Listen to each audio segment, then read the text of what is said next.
الحمد لله نحمده ونستعينه ونستغفره ونؤمن به ونتوكل عليه ونعوذ بالله من شرور أنفسنا ومن سيئات أعمالنا من يهده الله فلا مضل له ومن يضلل فلا هادي له ونشهد أن لا إله إلا الله وحده لا شريك له ونشهد أن سيدنا وسندنا وحبيبنا وشفيعنا ومولانا محمدا عبده ورسوله صلى الله تعالى عليه وعلى آله وأصحابه وبارك وسلم أما بعد فأعوذ بالله من الشيطان الرجيم بسم الله الرحمن الرحيم ألا إن أولياء الله لا خوف عليهم ولا هم يحزنون الذين آمنوا وكانوا يتقون صدق الله مولانا العظيم. میرے محترم دوستو، رمضان کے وقفے کے بعد پھر اللہ تعالیٰ نے مجالس کا سلسلہ شروع کرایا ہے. رمضان میں جیسا کہ آپ کو پتہ ہے کہ آخری عشرے میں بندے کی طبیعت کا بھی خراب ہو گئی تھی، جس سے آپریشن کی بھی نوبت آئی. لیکن الحمدللہ دوستوں کی دعاؤں سے، ماں بہن اور بیٹیوں کی دعاؤں سے اللہ نے کافی بہتری فرما دی. اب کچھ کمزوری تو ہے لیکن بہتری آ رہی ہے. دعا کا بہت بڑا کردار ہے. کہتے انسان کو 3 جہد سے محنت کرنی چاہیے جب بیماری حملہ ہو. نمبر 1 دعا اور صدقے کا اہتمام کریں. خود بھی دعا کرے، دوست بھی دعا کرے. اور ظاہر غیب سے دعا زیادہ قبول ہوتی ہے پیٹھ پیچھے. نمبر 2 دم کرے اور کرائے. پیغمبر اسلام بیمار ہوئے تو اما عائشہ صدیقہ رضی اللہ تعالیٰ عنہ آپ کے معمول کو جانتی تھی، چنانچہ آپ معوذتین پڑھتی تھی اور رسول اللہ کے ہاتھ پر دم کر کے پھر آپ کے جسم پر آپ کے ہاتھ کو پھرتی تھی. اور تیسرا دوا کرے، سبب کو اختیار کرے. سبب اختیار کرنا توکل کے خلاف نہیں. وہ لوگ توکل کا معنی نہیں سمجھتے جو سبب کو اختیار نہیں کرتے، اس لیے کہ اسباب اللہ نے یہ نعمتیں میرے اور آپ کے استعمال کے لیے پیدا فرمائی. اگر آپ ان نعمتوں کو استعمال نہیں کریں گے تو اللہ ناراض ہو. دوا بھی نعمت ہے، روٹی بھی نعمت ہے، صحت بھی نعمت ہے، اور جس حالت میں بیمار کرتے ہیں وہ بھی نعمت ہے. اور آپ اقرار کرتے ہیں سبحان ربی الاعلیٰ، سبحان ربی العظیم. 3 دفعہ رکوع میں پڑھتے ہیں سبحان ربی العظیم.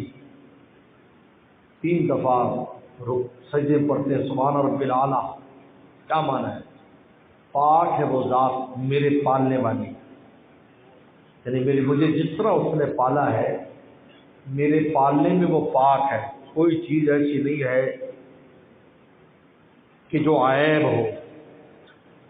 اگر صحت مند رکھا تھا تو تب بھی پاک ہے، بیمار رکھا تب بھی وہ پاک ہے. اسی پہ خیر قرار کراتے ہیں. انسان تجویز جو ہے نا، تجویز اس کو زندگی سے نکالتا.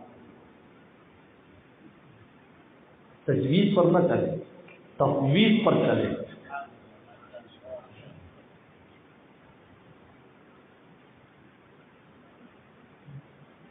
بے کیفی میں بھی ہم نے کیف مسلسل دیکھا ہے، جس حال میں بھی وہ رکھتے ہیں اس حال کو اکمل دیکھا ہے۔ جس راہ کو ہم تجویز کریں اس راہ کو اصل دیکھا ہے، اور جس راہ سے وہ لے جاتے ہیں اس راہ کو اصل دیکھا ہے۔ تفویض کا نام تجویز کر اپنی زندگی کے لیے ایسی زندگی میری ہونی چاہیے۔ میں اور آپ کو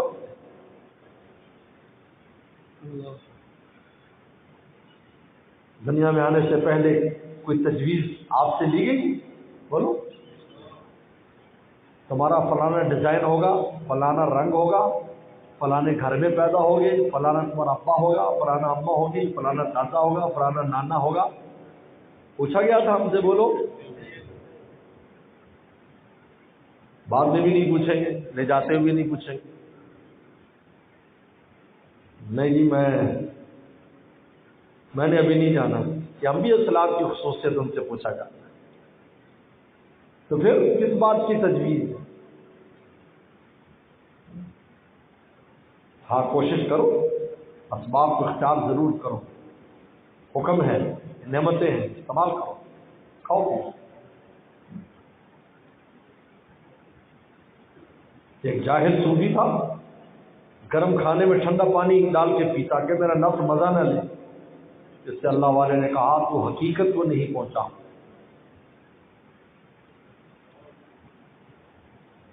اگر نفس مارنے کے لیے یہی طریقہ ہوتا تو پیغمبر السلام کا کھانا، اما عائشہ فرماتی ہیں، ہم کھانے کو ڈھانک دیتے تھے تاکہ اس کے اندر کچھ گرمی رہے، پھر پیغمبر السلام اس کو تناول فرماتے تھے۔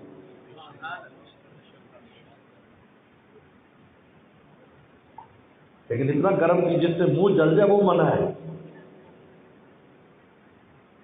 گرم کھانا گرم ہے، گرم کھانا کھا رہے ہیں، شکر ادا کر، اللہ کیا لذیذ کا نشہ، ماشاء اللہ۔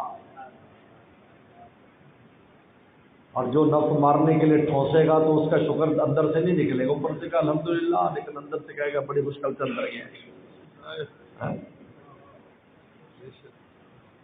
حضرت شیخ زکریا رحمہ اللہ فرماتے تھے، ٹھنڈا پانی حضرت بہت پیتے تھے، شیخ زکریا رحمہ اللہ۔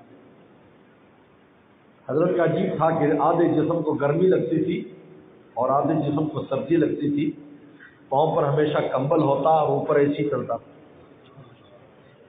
ٹھنڈا یخ پانی پیتے، جب پانی پیتے تو کہتے کہ دل کی گہرائیوں سے نکلتا، اللہ تیرا شکر ہے۔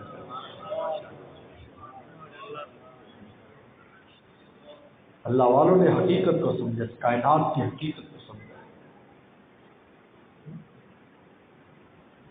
خدا کی نعمتوں کو استعمال کرو، شکر ادا کرو۔ یہ دیکھو دی کس نے، بھائی یہ نسبت ادھر کرو، اللہ تیرا شکر ہے۔ تیرے مرشد فرماتے ہیں 17 سال میں اپنے شیخ کے ساتھ رہا، 10 سال جنگل میں رہا، شاہ عبد الغنی پھوٹ پور رحمہ اللہ کے ساتھ۔ دن کے 1 بجے یا 11 بجے اڑہڑ کی دال اور روٹی آتی تھی روزانہ، شیخ کے لیے بھی اور پیر مرید کے لیے گھر سے۔ حضرت روزانہ دال کھاتے، شکرانے میں آنکھوں سے آنسو آ جاتے تھے۔ میں نے پوچھ لیا حضرت، ایک ہی دال، ایک ہی ذائقہ، ایک ہی چیز، روزانہ ایک ہی چیز، لیکن آپ تو ایسے شکر ادا کرتے ہیں جیسے قورمہ ہے، بریانی ہے، پتہ نہیں کیا کچھ کھا رہے ہیں۔ رونے لگے، اختر تو دال کو دیکھتا ہے، میں کھلانے والے کو دیکھتا ہوں۔ آج میرے مولا نے مجھے دال کھلائی، سبزی کھلائی، گوشت کھلایا۔ جب یہ سوچتا ہوں تو میری آنکھوں میں آنسو آ جاتے ہیں کہ میرے مولا نے اس وقت میرے لیے یہ تجویز کیا ہے۔ چاہیے میں خدا سے دوری کی وجہ سے، اگر انسان کو خدا سے عشق ہو جائے، ہر شے میں مزہ آئے، دیکھو میرا مولا اب یہ چاہتا ہے، میرے مولا نے اب یہ کہ میرے مولا اب یہ، ان کی نسبت کرے گا کوئی چیز بھاری محسوس ہی نہیں ہوتی، ہلکی محسوس ہوتی۔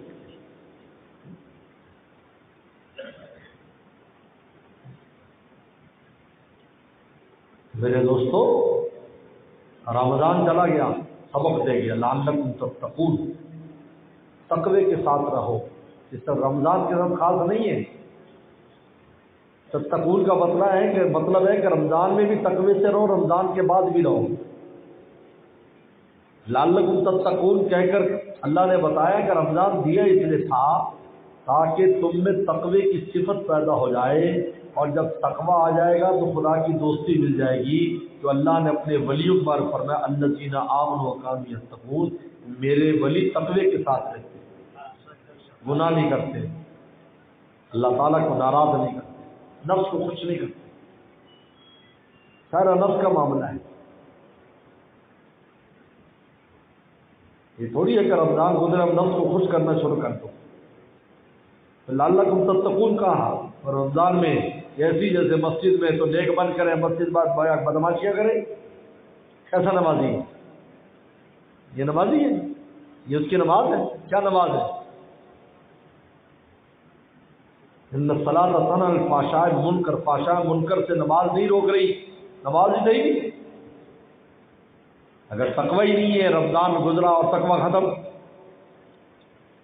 بس جی یہ رمضان تک تھا، بس رمضان ہو چلا گیا، اب ضرورت نہیں۔ استغفر اللہ،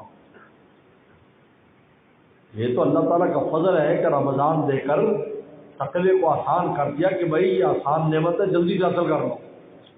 دو نعمتیں رمضان میں آسانی سے مل جاتی، تقوی کی نعمت، قرآن کا عشق، آسانی مل جاتا، تو وہ قرآن کا سیزن ہے، ہر طرف قرآن کے چرچے، مسجد میں جاؤ تو قرآن، رات کو قرآن چل رہا ہے، تلاوت ہو رہی، نزول قرآن رمضان میں ہو رہا ہے۔ اب اس کا مطلب تھوڑی رمضان گیا تو قرآن کو طاق میں رکھ دو، اگلے سال ملاقات کرنی، یہ رمضان کا مقصد نہیں ملا۔ مقصد ملتا تو قرآن سے دائمی محبت ہو جاتی، چلو اتنا نہیں تو تھوڑا ہی صحیح، بھائی انسان کی کسی سے گہری دوستی ہو جائے تو شروع میں تو بہت ملنا ملانا ہوتا ہے، لیکن بعد میں فاصلے ہو جاتے ہیں، لیکن ملاقات رکھتا ہے، ملتا جلتا رہتا ہے، منقطع نہیں ہوتا۔ اگر منقطع ہو جائے تو کیا دوستی تھی بولو بھائی؟ یہ صرف جیلیوں کی دوستی ایسی ہوتی، جیلیوں کی، لیکن جیل ایسی ہے کہ اس کے اندر جتنی دوستی ہو، جیل سے نکلنے کے بعد کوئی دوسرے کو پوچھتا نہیں ہے تو کون ہے تو میں کون ہوں۔ ورنہ ہر جگہ کی دوستی میں بس میں چلے جاؤ، اکٹھے چلے جاؤ، ٹیلی فون نمبر شیئر ہو رہا ہے، ٹرین میں چلے جاؤ، جہاز میں چلے جاؤ، دوستی ہو جاتی، کہیں نوکری کر لے 4 دن دوستی ہو جاتی۔ تو یہ کیسا دوست ہے؟ رمضان آیا، اب رمضان گیا، نہ قرآن سے تعلق ہے نہ تقوی ہے، گناہ شروع کر دی، مکمل طور پر شیطان کی گود میں جا کر بیٹھ، سارے رمضان کا جو نور تھا جو اگلے رمضان تک جانا تھا، اگلے رمضان تک آپ کہیں وہ کیسے؟ حدیث میں آتا ہے کہ آدمی رمضان میں روزے رکھتا ہے، پھر اگلا رمضان پاتا ہے تو اس رمضان سے اگلے رمضان تک کے درمیان کے سارے گناہ معاف کر دیے جاتے ہیں۔ یعنی اب دیکھو نور، دیکھو یہ، دیکھو آج نئی بات سنو، آپ نے نماز پڑھی فجر کی، پھر زور پڑھی، تو زور پڑھتے ہی فجر زور کے درمیان کے سارے گناہ معاف، زور کے بعد اثر پڑھی، اثر زور کے درمیان کے گناہ معاف، 5 نمازوں میں ہوتا ہے، پانی میں 5 نمازوں میں، دیکھو غور کرو میری بات پر، جمعہ پڑھتا ہے آدمی، حدیث میں آتا ہے جمعے سے جمعے تک،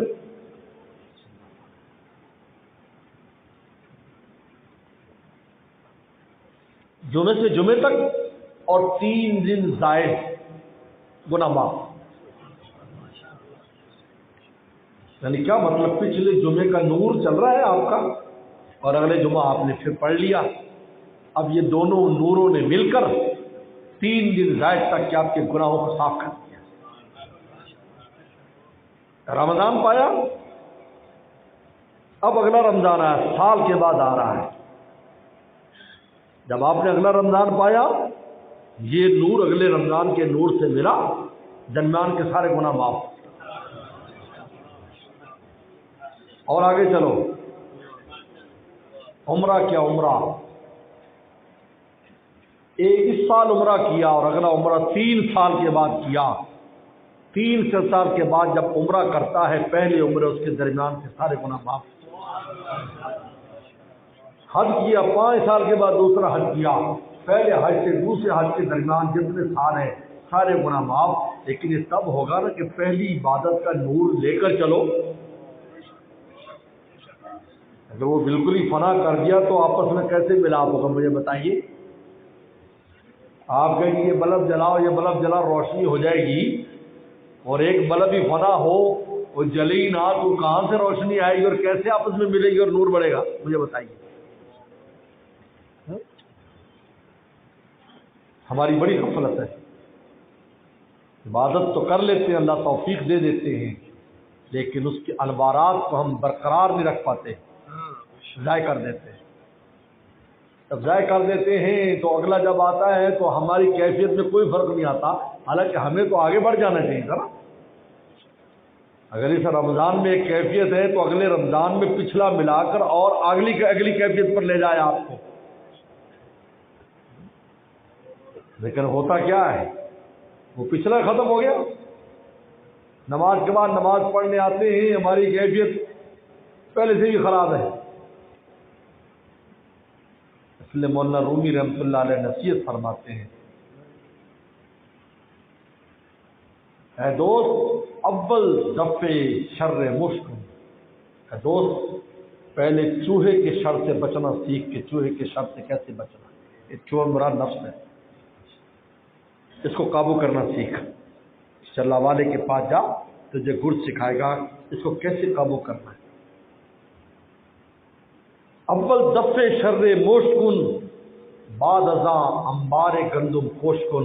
اس کے بعد پھر گندم جمع کرنا اور بھڑولی میں رکھنا اور بوری میں رکھنا. ایسا نہ ہو کہ چوہے تیری گندم کھا جائے. جمع تو کرنے کی فکر کر لی، بچانے کی فکر نہیں کی، جس کا نتیجہ کیا نکلا، انہیں ساری گندم خراب کر دی. اعمال ہیں کرتا کس غفلت کا شکار. گھر سے نہیں آئے تو ابھی تک ہے، کام گھر میں رہ گئے.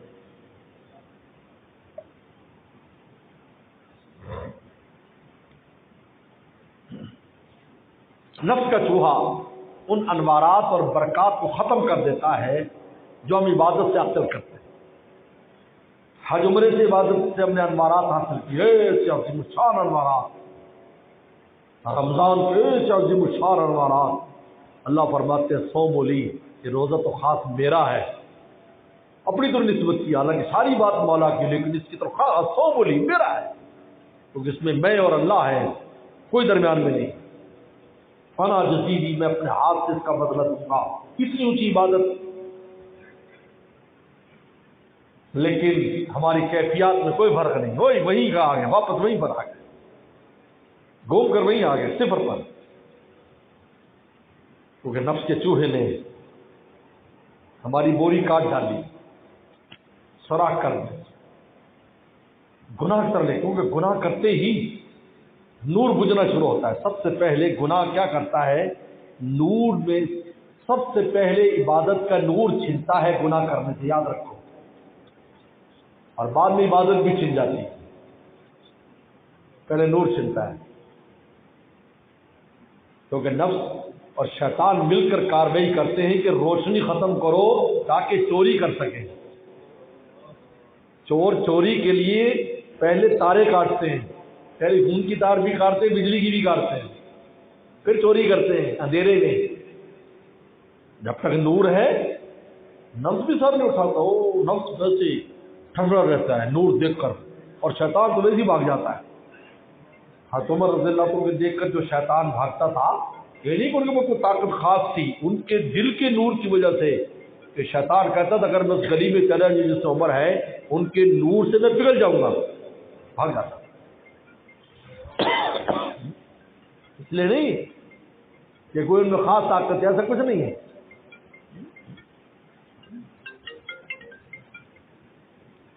ایسا کچھ نہیں، تم میں کوئی خاص طاقت ہے، ایسا کچھ نہیں۔ لیکن کیا ہوتا تھا، دل کا نور اتنا اثر انداز، اس قدر نور ہوتا تھا کہ شیطان کو گزرنے کا راستہ نہیں ملتا، شیطان اس نور سے ڈرتا ہے، یاد رکھو۔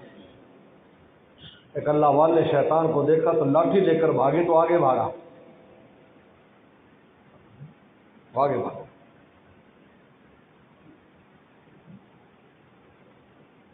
وہ آگے بھاگا تو شیطان رک گیا، انہوں نے کہا تیرے ڈنڈے سے نہیں میں ڈر رہا، تیرے دل کے نور سے ڈرتا ہوں۔ تو قرآن نے خود کہا ہے وَجَعَلْنَا لَهُ نُورًا، ہم مومن کے دل میں نور رکھ دیتے، یمشی بھی فی الناس، جو لے کر وہ لوگوں میں چلتا ہے، آگے آگے نور چلتا ہے، نظر نہیں آتا ہمیں، نظر آپ کو نظر نہیں آ رہا ہے، اس لیے کہ میرا آپ کا امتحان ہے، ورنہ نور ہے، آگے آگے چلتا ہے، یمشی فی الناس، لوگوں میں چلتا ہے۔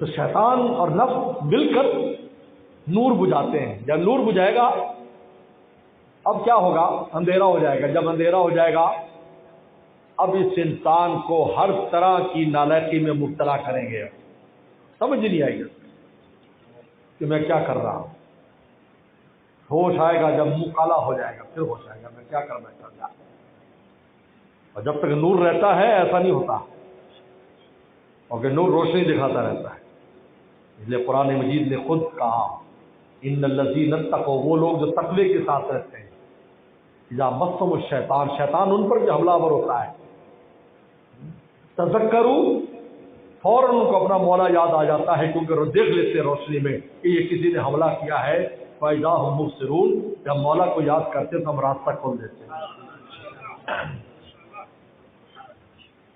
تو شیطان اور نفس مل کر سب سے پہلے دل کے نور کو ختم کرتے ہیں، پہلے نالاقی کرائیں گے، چھوٹی سی نالاقی ہو، لیکن آگ بجھا، وہ نور بجھانے کے لیے آہستہ آہستہ جب بجھ جائے گا مکمل، اب بڑے بڑے کاموں میں ڈالیں گے، یہاں تک کہ عقیدہ تک، یہاں تک کہ مرتد ہو جاتے ہیں، کہ کوئی ایک دم میں، وہ لوگ جو ارتداد کی سیڑھی پر چڑھ جاتے ہیں ایک دم میں نہیں چڑھ جاتے، ان کو طریقے سے چڑھاتا ہے، آہستہ آہستہ آہستہ آہستہ لاتا ہے، جب مکمل اندھیرے میں آ جاتے ہیں آپ اٹھا کر اس کو اقتدار اور خدا سے دوری کے گڑے میں ہمیشہ کے لیے ڈال دیتے ہیں، ہمیشہ کے لیے جنمی کر دیتے ہیں، پھر پوچھتا بھی نہیں ہے، اور اس کے بعد عبادت سلب ہو جاتی، توفیق عبادت ختم، اب نہ نماز ہے نہ کچھ ہے، کچھ نہیں، نفس عبادت کی باری بعد میں آتی، پہلے نور کی باری آتی، پھر چوری کرتا ہے۔ اس لیے مولانا رومی نے ایک قصہ لکھا ہے کہ ایک آدمی، ایک چور کسی کے گھر میں گیا، اس سے پتہ چلا کہ کوئی آیا ہے، تو چکماک ہوتا تھا، پتھر پر پتھر مار کر وہ چراغ روشن، اس نے پتھر پہ پتھر مارتا تو فوراً پیچھے سے انگلی رکھ دیتا، پیچھے سے فوراً انگلی رکھ دیتا، ایسے اب اندھیرا ہے، اب اس کو پتہ ہے وہ جیسی بس بتی وہ قریب جاتا ہے تو وہ انگلی رکھ دیتا ہے، وہ بجھ جاتا ہے، کئی بار کوشش کی اس نے، آخر وہ تھک کر اس نے پتھر پھینک دیا کہ یار یہ کام نہیں کر رہا ہے، اور جب صبح ہوئی تو دیکھا کہ گھر کا صفایا ہوا پڑا ہے۔ مولانا رومی نے کہا کہ شیطان بھی ہمارے ساتھ یہ کرتا ہے، جب بھی ہم نور کی کوئی چیز بنانے کی کوشش کرتے ہیں وہ جلدی سے بجھا دیتا ہے، کیونکہ اگر بہت زیادہ ہو جائے گا تو پھر اس سے نہیں بجھے گا، پھر نہیں بجھے گا۔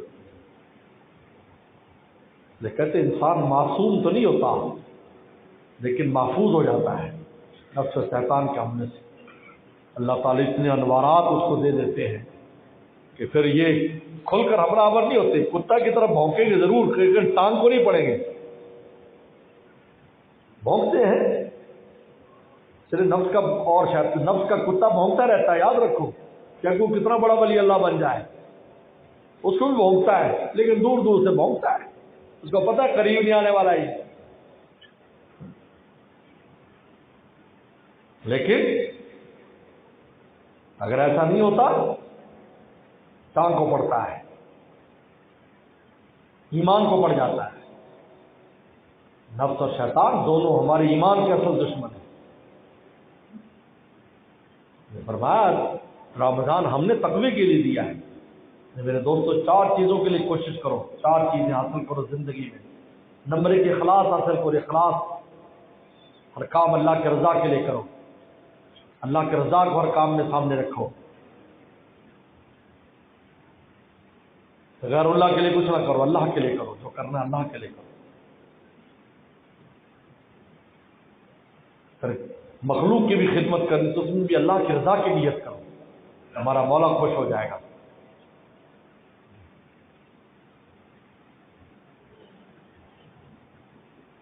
اس لیے کہتے اللہ والے بھی مخلوق کا خیال کرتے ہیں، اور ایک عام آدمی جو خدمت گزار ہے وہ بھی مخلوق کا خیال کرتا ہے۔ دونوں میں کیا فرق ہے؟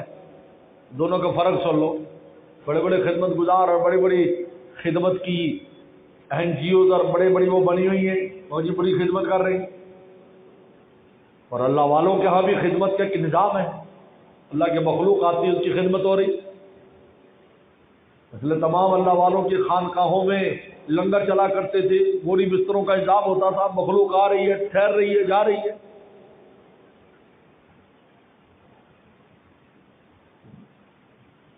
ابن بطوطہ کا سفر نامہ پڑھو آپ، انہیں پورے سفر نامے میں لکھا ہے کہ جب بھی میں کسی ملک اور شہر میں گیا ہوں تو مجھے کہیں ٹھہرنے، روٹی اور بستر کی فکر نہیں ہوئی۔ میں کسی اللہ والے کی خانقاہ میں چلا گیا، مجھے روٹی بھی ملی، بستر بھی ملا۔ لکھا پڑھو، پورے عالم اسلام کے شہروں کا ذکر کر ہر شہر میں انہوں نے کہا کہ شہر میں گیا، فلاں بزرگ کی خانقاہ تھی، اس کو عربی میں زاویہ کہتے ہیں، فلاں بزرگ کا زاویہ، تو میں وہاں چلا گیا، مجھے انہوں نے بستر بھی دیے اور مجھے انہوں نے روٹی بھی دی۔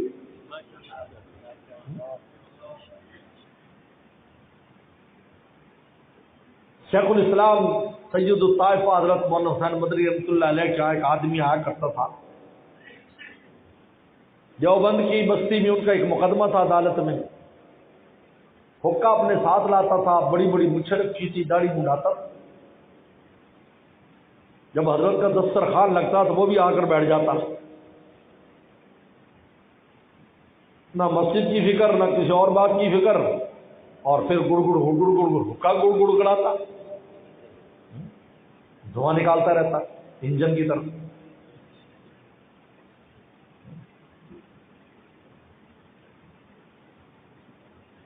تو ایک دن وہ 2-3 دن رہتا، مقدمہ اپنا کرتا، پھر چلا جاتا۔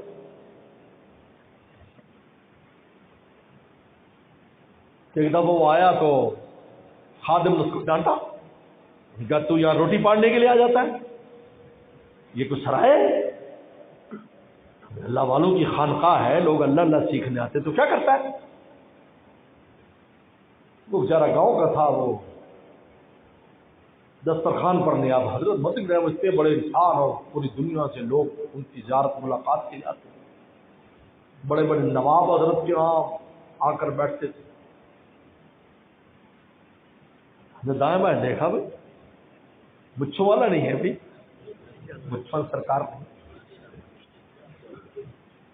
خادم کو بلایا، دیکھو ایک ہوکے والا اور مچھوں والا ہوتا تو وہ کہاں ہے؟ ان کا حضرت کو تو مقدمہ لینے کے لیے آتا ہے اپنا، اور مفت کی روٹی کھاتا ہے۔ حضرت سرخ غصے میں، تو کون ہوتا ہے میرے دسترخوان سے اس کو روکنے والا؟ میرا مہمان ہے، تیرا مہمان ہے، تو کون ہوتا ہے؟ بلا کے لاؤ اس کو، میرے سامنے بٹھاؤ اس کو۔ اللہ والا بن گیا ہو، اللہ والا۔ شاہ عبد العزیز مدد دہلوی رحم اللہ کے درس قرآن میں ایک ہندو پنڈت آتا تھا، کہاں تلک لگایا ہوتا اور جوگی کپڑے پہنے ہوتے اور فرنٹ کے اوپر آ کر بیٹھ جاتا، حضرت درس دیتے تھے۔ اب حضرت کا انتقال ہو گیا تو حضرت کے صاحبزادے ان کی جگہ پر، والد کی جگہ پر درس دینے بیٹھے، تو وہ ہندو جوگی نہا دھو کر سفید کپڑے پہن کر آیا کہ مجھے مسلمان کر لے، کلمہ پڑھا دے۔ تو بیٹے نے، حضرت کے بیٹے نے کہا میرے والد کی زندگی میں تو مسلمان ہوتا کتنا خوش ہوتے، تو اس وقت تو ایسے ہی ہندو رہا۔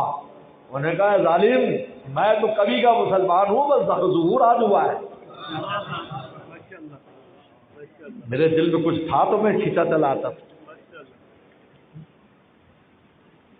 اب اللہ والوں کے ہاں بھی خدمت کا ایک نظام ہے، اور یہ دنیا کی خدمت گزار محکمے بنے ہوئے، فرق کیا ہے؟ فرق یہ ہے کہ یہ مخلوق کو مطلوب بنا کر خدمت کرتے ہیں، اور اللہ والے خالق کی وجہ سے مخلوق کی خدمت کرتے ہیں کہ یہ میرے مولا کی مخلوق ہے، یہ میرے مولا کی مخلوق ہے، یہ میرے مولا کی مخلوق ہے، خدمت کر رہا ہے۔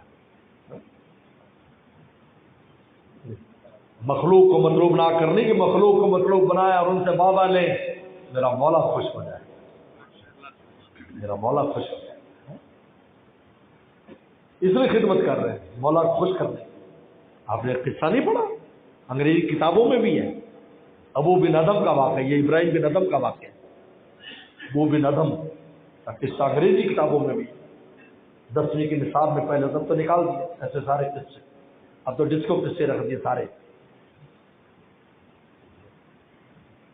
جنگل میں ہے، جبرائیل صلاۃ والسلام کو دیکھا جنگل میں، حضرت ابراہیم بن ادم صلی اللہ علیہ جو بادشاہت چھوڑ کر اللہ والے بنے،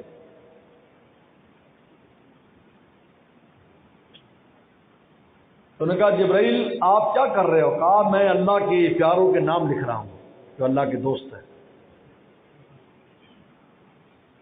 انہوں نے کہا میں اتنا بڑا دعویٰ تو نہیں کرتا کہ میں اللہ کا دوست ہوں، لیکن اللہ کی مخلوق کو ضرور میں دوست رکھتا ہوں، تو کہیں نیچے میرا بھی نام اڑا دے جب تو فرشتے لے کے جا رہا ہے مولا کے دربار،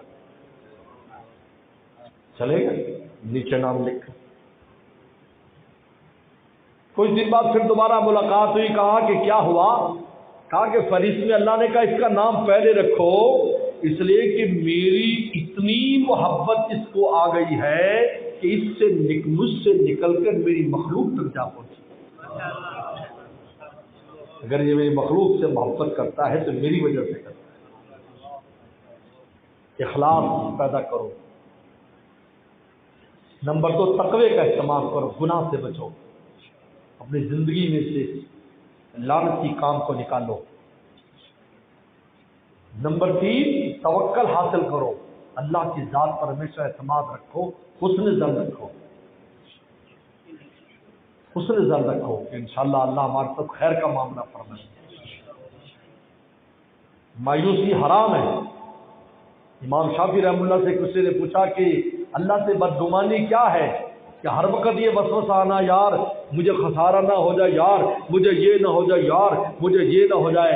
پر میں اللہ کی ذات سے یہ بدگمانی ہے، اگر تم سمجھتے کہ اللہ کا مولا، اللہ تمہارے سر پر ہے، مولا تمہارے سر پر ہے، تو تمہیں تو شیر ہو جانا چاہیے کہ انشاءاللہ کچھ بھی ہونے والا نہیں۔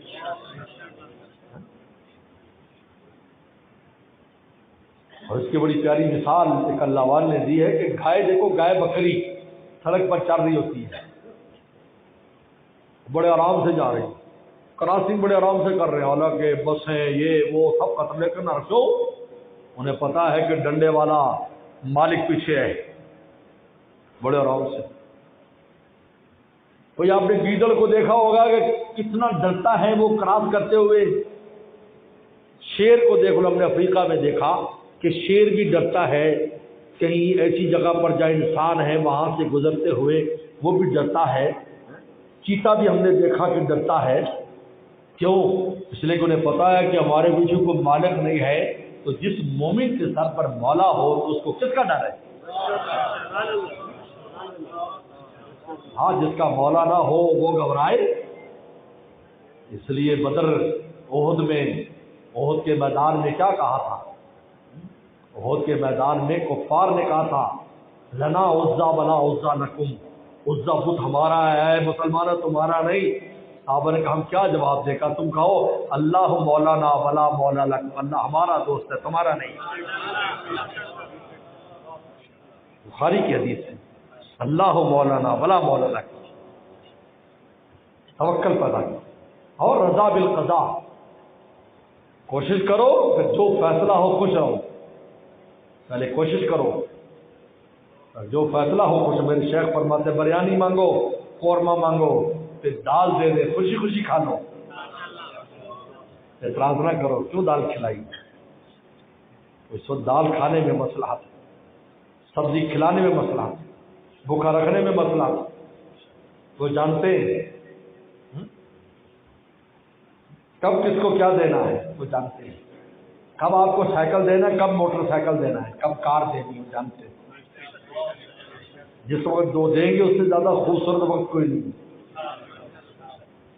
پہلے لینے کی کوشش کرو گے تو پہلے کار پر آؤ گے، آخر میں سائیکل پر پھرو گے الٹ جائے گا کام، الٹ جائے گا، الٹ جائے گا۔ لوگوں کو بڑا شوق ہوتا ہے، وہ پھر دائیں بائیں ہر طرح کے ہاتھ مار کر ایسا اسٹیٹس بنانے کی کوشش کرتے۔ انتظار کرو، ہر چیز کا ایک وقت ہوتا ہے۔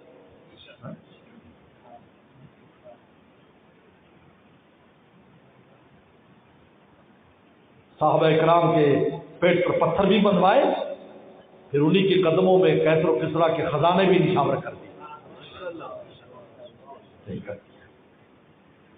ایک وقت تھا کہ پیٹ پر پتھر بندھے، اور ایک وقت آیا ابو ہریرہ رضی اللہ تعالیٰ عنہ، کپتان مصر کی خالص کاٹن، مصری کاٹن پوری دنیا میں نمبر 1 ہے، یاد رکھو، بعد میں ہمارا نمبر،